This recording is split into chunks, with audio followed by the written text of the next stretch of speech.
Pessoal, esse aqui foi o meu ganho semanal trabalhando com o YouTube. E esse aqui foi o meu ganho com apenas um canal Dark, sem precisar aparecer e sem precisar investir, apenas usando o conteúdo de outras pessoas. E eu quero te mostrar como que você também pode ter um canal assim. Faz o seguinte então, clica no link aqui embaixo desse vídeo e vem comigo que eu vou te contar o meu segredo. E outra coisa super importante também, Valentine 2019, mostrando como a hipnose é boa, por exemplo, para a ansiedade. Cara, ela mostrou basicamente, olha, hipnose é equivalente, é comparável a TCC, tratando vários dos sintomas, vários dos quadros da ansiedade, né?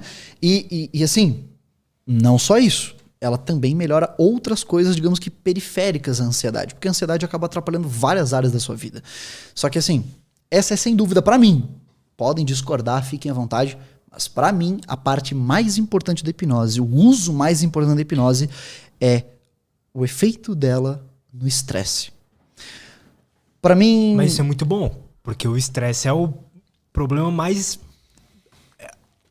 atrapalha tudo, né? Aumenta a depressão, aumenta a ansiedade, tudo tem a ver com estresse. Exatamente, tudo tem a ver com estresse. Você até falou, depressão. O problema entre a depressão e o estresse ele é um fator de risco para vários transtornos, é justamente porque a depressão e o estresse eles compartilham o mesmo correlato neural. Ou seja, o mesmo sistema é afetado tanto na depressão quanto no estresse. Que legal, cara. Mas por que eu falo que a hipnose melhorar, né, tratar o seu estresse é o ponto-chave? Porque, cara... Como você acabou de falar, talvez você nem saiba explicar o porquê da sua fala, mas tu tá certo. O estresse, o estresse é o real mal do século. Vamos lá. Basicamente, o estresse, e aí a gente vai ter que entrar numa conversa muito bacana, meio louca, mas a gente vai ter que ir para uma coisa que a gente chama de teoria imunológica e teoria higiênica dos transtornos mentais. Bora. Vamos lá. É uma viagem, mas vamos lá. Cara, é o seguinte... Basicamente, o estresse ele tem uma linha, beleza? Você vai receber algum estímulo. Felipe, quando é que nós ficamos estressados? Vamos começar daí. Você fica estressado toda vez que você é exposto a algum estímulo que você não tenha repertório comportamental para reagir àquilo. Ponto. Geralmente está associado à tomada de decisão. Toda vez que tem que tomar uma decisão, em qualquer estímulo, qualquer situação que você não tem um repertório para aquilo, você está sob estresse. Tá? E é normal. Ficarmos estressados é parte da vida, a gente precisa ficar estressado. Só que, cara, vamos lá. Quer, assim, evitar ter qualquer tipo de transtorno? É só deixar. Sei lá, você não quer que seu filho tenha um transtorno? Deixa ele brincar na lama. Quer evitar que tenha um transtorno? Saia ao ar livre. Muito amplo, Felipe, muito estranho. Calma, vamos explicar isso, né? E antes que alguém comece a querer me crucificar, não é só isso. Então para evitar transtorno é só sair ao ar livre. Não, cara, calma antes de tacar uma pedra. Escuta, isso aí é chamativo pra corte, caralho, calma. Vamos lá, pode botar aí. Assim que a gente gosta. É assim que a gente bota. Evite um transtorno saindo ao ar livre. Vamos lá. Basicamente é o seguinte. Hoje em dia, a gente meio que criou uma sociedade, nós evoluímos para uma sociedade em que a gente criou a cultura de que a gente tem que estar se limpando o tempo inteiro. Então a gente lava a mão o tempo inteiro, tudo tem que estar muito limpinho, parapapá. E a gente começa, pelo menos uma parte da sociedade, começa a sair do contato com o natural. Ou seja, a mamãe ali do filhinho que mora em Faria Lima ali, não deixa o filhinho brincar no playground e tudo mais. Porque não, meu filho não pode se contaminar. Só que nós temos um problema. Nós, enquanto animais, porque você, querendo ou não, você é um animal, isso não é uma ofensa. Tem alguns que são mais animais. Você tem maiores animais que outros. Mas, basicamente, nós evoluímos para estarmos em contato com células comensais, que a gente chama, não é comensal da morte do Harry Potter. Comensais, ou seja, são simbiontes. Do grego, simbionte significa viver junto. Então, isso começou lá atrás, naqueles micro-organismos no oceano, em que basicamente é o seguinte, eu não consigo ter muitos genes, mas eu consigo receber dentro de mim um bichinho ainda menor que ele tem aquele gene. Logo, ele, morando dentro de mim com aquele gene, faz por mim uma função que eu não consigo fazer. Eu dou espaço para ele viver seguro e ele me dá essa função do gene dele. Beleza? E isso foi evoluindo e os mamíferos foram evoluindo com isso e tudo mais. Nosso sistema gastrointestinal se evoluiu dessa forma e nós precisamos disso. Cara, quando a gente se estressa, vamos lá, vamos à linha. Recebi um estímulo, não tem um repertório comportamental para isso, beleza? Blau, a amígdala vai ativar. E aí, o que eu vou ter? Eu vou ter uma excitação do meu eixo HPA. O hipotálamo vai liberar um hormônio chamado hormônio liberador de corticotropina, que vai ativar a minha pituitária, que vai basicamente liberar e vai modular o teu córtex renal em cima dos teus rins. Com o quê? Com o hormônio adrenocorticotrófico. Quando isso aconteceu, teu córtex renal vai blow, vai soltar o famoso cortisol. Outras coisas também, mas o cortisol é que nos interessa aqui. O cortisol, ele vai fazer um processo de inflamação no teu corpo, beleza? Ou seja, tu vai inchar. Só temos um problema. Quando a gente entra nesse estado de estresse, o teu corpo ele começa a cortar todas as reações lentas para focar no que é imediato. Por quê? Porque o estresse, a ansiedade, a gente fala o quê? Uma reação de fuga e luta, uma reação de fuga e luta. Só que as pessoas nunca explicam o que é isso. Cara, uma reação de fuga e luta. Imagina, F. Ou você freeze, ou você congela, ou você flight, você foge, ou você fight, ou você luta. O teu corpo precisa de tudo aquilo que te faz resolver o agora, beleza? Tanto para você entregar uma planilha pro teu chefe, quanto para tu fugir de um arrastão. Ou seja, ele começa a cortar tudo aquilo que não é necessário por imediato. Logo, qual é a primeira coisa que uma pessoa super estressada, por exemplo, começa a cortar? Libido. Por isso, pessoas cronicamente estressadas geram alguns problemas matrimoniais. Inclusive, você tem uma reportagem recentemente sobre a geração dos millennials, que é a geração que menos tem sexo nos relacionamentos, porque são as gerações mais estressadas, que menos tem repertório para lidar com estresse. Cara, quando você tá sob estresse, Blau, tu bloqueia o LH, o hormônio leituzinante, nunca lembro o nome dessa porra, LH. Ou seja, que é justamente o que na mulher ali vai auxiliar na produção da progesterona e tudo mais, no homem na testosterona. Cara, tchau, esquece libido. Libido não é importante pra estar estressado. Libido não é importante pra resolver um problema agora, beleza?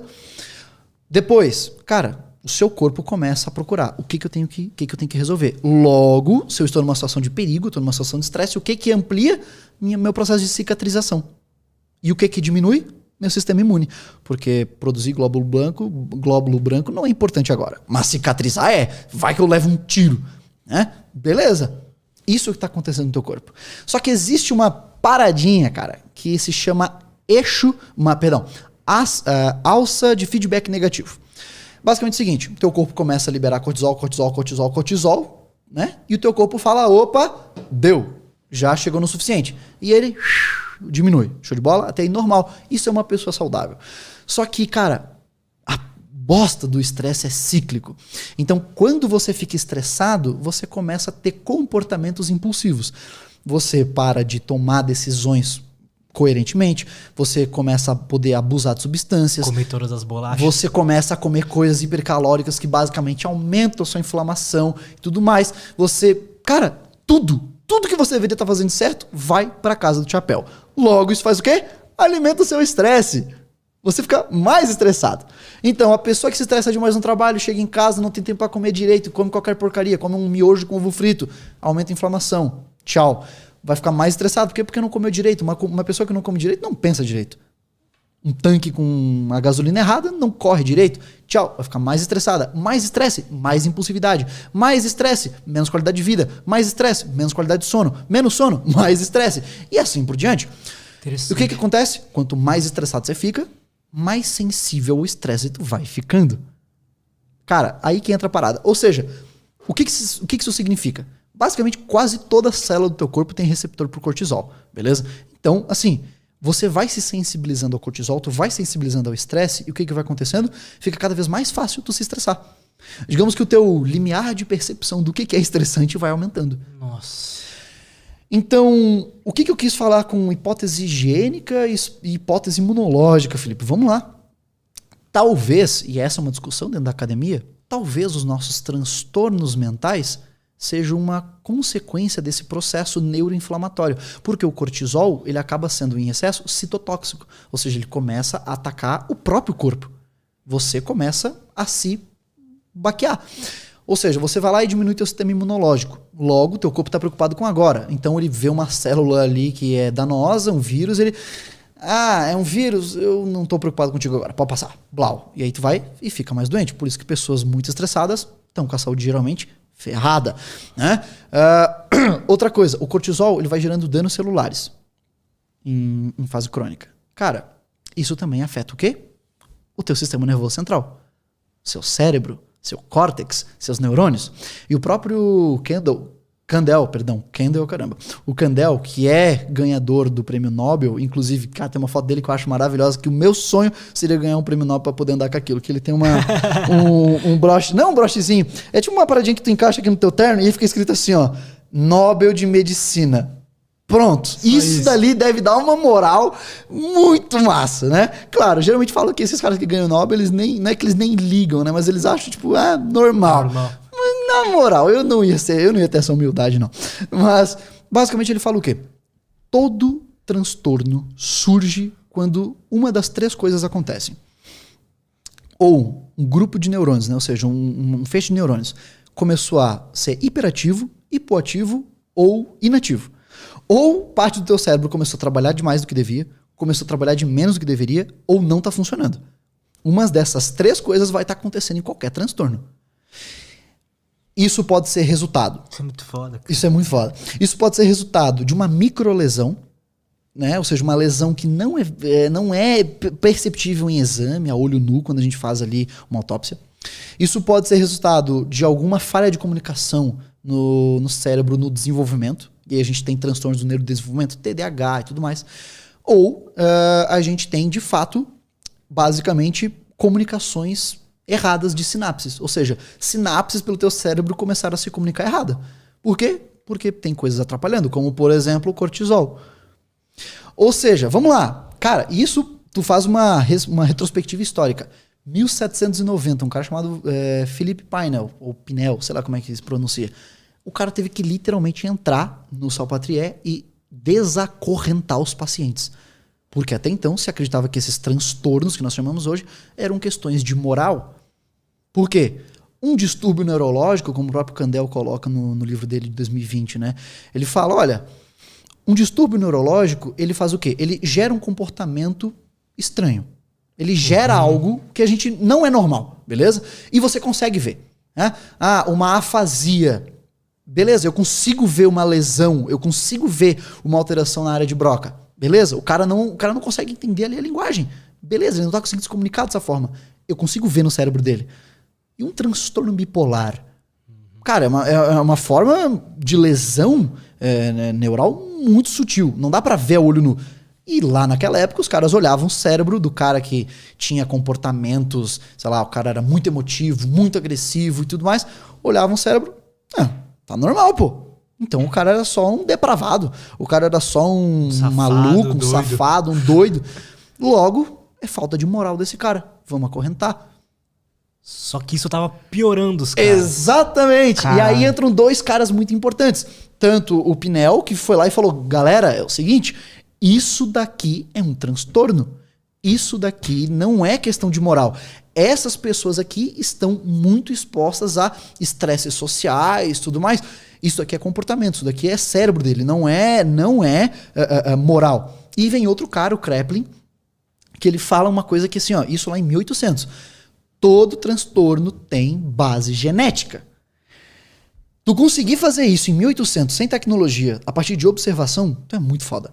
Tu é muito foda. Porque esse cara era conterrâneo, ele era ali do Freud, sacou? E ele fala, ó, diferentemente do Freud, que basicamente vai falar que o transtorno, embora baseado no cérebro, ele advém da experiência, eu vou dizer que não, que na verdade tem base genética, tem fator hereditário, isso foi uma coisa que revolucionou demais, os caras começaram a ver que, olha, peraí, filhos de, vamos dizer, né, filhos de autista aparentemente tem uma chance de ter autismo, filhos de esquizofrênico tem uma chance de ser esquizofrênico, e assim por diante. Ele começou a ver o fator hereditário e tudo mais, a partir de observação.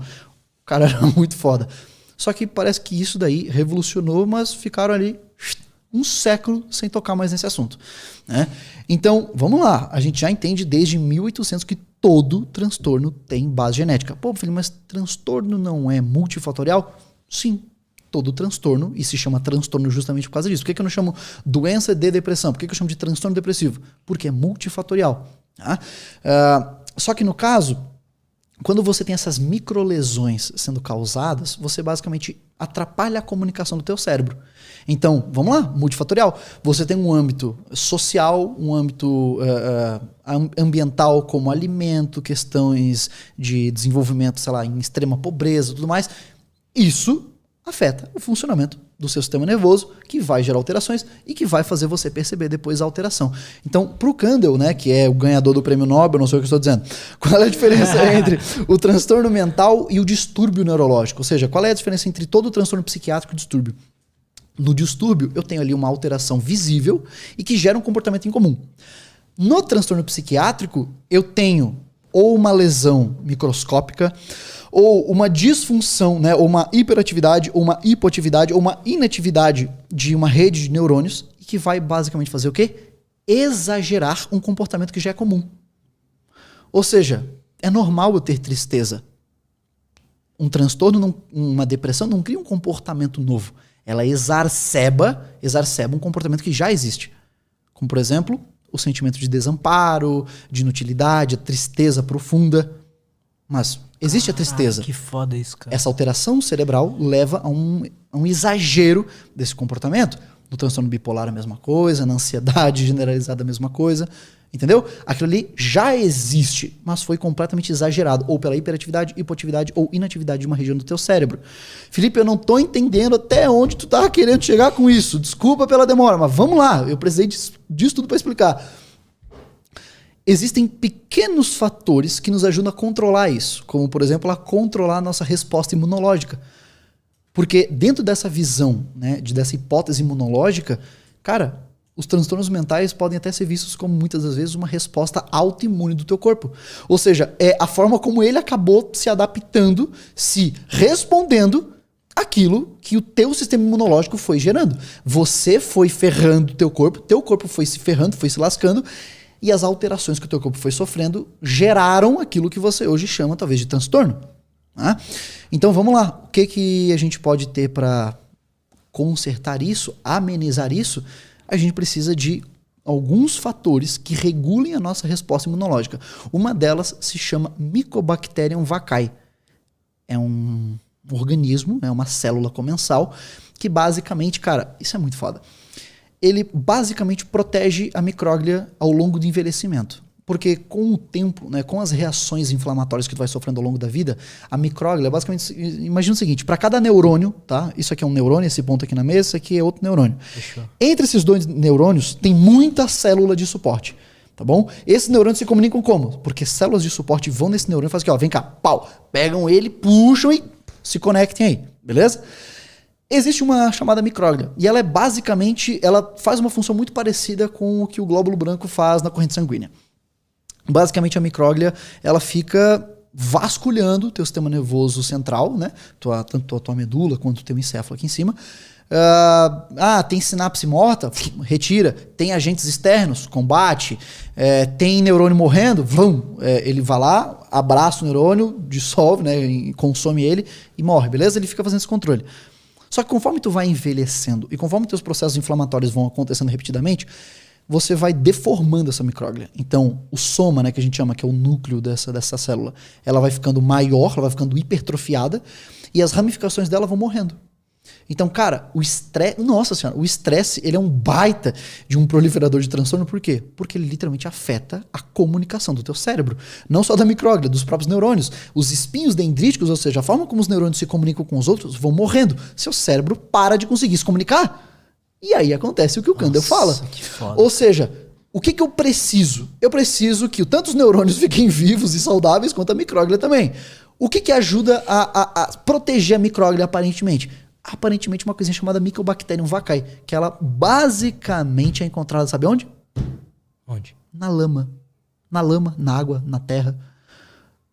Ou seja, a nossa sociedade se desenvolveu e se evoluiu de uma forma em que a gente parou de ter contato com células que nós nos adaptamos para depender delas. Sentido. Ou seja, aquela criança que a mãe chata do cacete não deixa brincar no playground, a mãe tá fazendo com que essa criança fique exposta a doenças neurodegenerativas no futuro.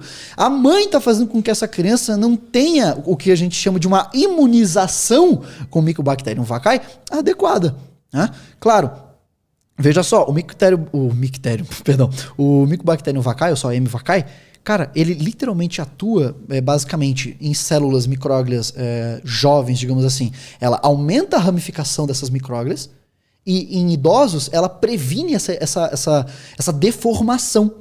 Permanece com ela, digamos, mais jovens por mais tempo. Não só isso, ela faz isso em regiões muito importantes. Amígdalas, hipocampo, né, responsável pela nossa memória, e também numa coisinha chamada núcleo paraventricular. Isso aí. Núcleo paraventricular. Que ele basicamente tem uma função pouco importante, mas que algumas pessoas gostam de citar, né, que é fazer parte do controle do teu sistema cardiovascular. Pouco importante. Ou seja, envolve tua circulação sanguínea, sua pressão arterial, tudo mais.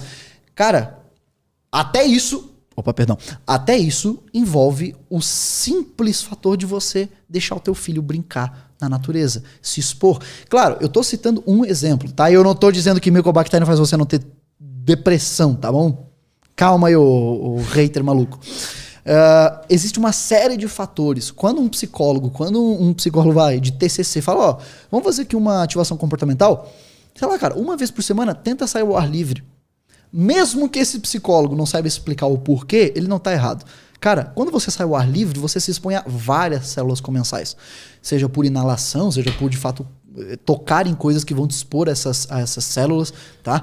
E todas elas fazem funções importantes. O Mycobacterium vaccae, por exemplo, ela é um imunorregulador. Ele auxilia na produção de células T, de citocinas. O que é uma citocina? As citocinas é justamente aquilo que nos ajuda na resposta inflamatória. Ou seja, se eu não tenho isso produzindo, aquela minha alça de feedback negativo vai pro saco. Entendeu? Então, cara, o M. vaccae é uma das células comensais importantes. Entendeu? Então, quando a gente fala de hipnose, cara, para mim, o fator padrão ouro do porquê que eu gosto de hipnose é para auxiliar no estresse. Porque o estresse é o mal do século. O estresse é capaz de danificar, de fato, as células nervosas. Ou seja, desculpa. Não, fica à vontade. Ou seja, quando a gente tem autores como David Spiegel na Stanford, Arvin Kirsch na Harvard, tudo mais, esses caras mostram o seguinte, olha, nós, infelizmente, embora a hipnose faça parte do currículo de escolas médicas na Harvard, na Stanford, na Berkeley, embora elas estejam lá no currículo, digamos assim, elas ainda são pouco oferecidas. Só que a hipnose, o David Spiegel tem um artigo muito bom sobre isso, que ele fala, cara, a hipnose, embora ela seja muito boa, mas pouco oferecida, a gente deveria dar mais atenção a ela, justamente porque ela nos ajuda a cumprir o nosso dever em oferecer alternativas baseadas em evidências para o nosso paciente, só que com um baixo efeito colateral. Porque eu tenho que medir o que funciona, mas o quanto aquilo pode ser maléfico também para o sujeito.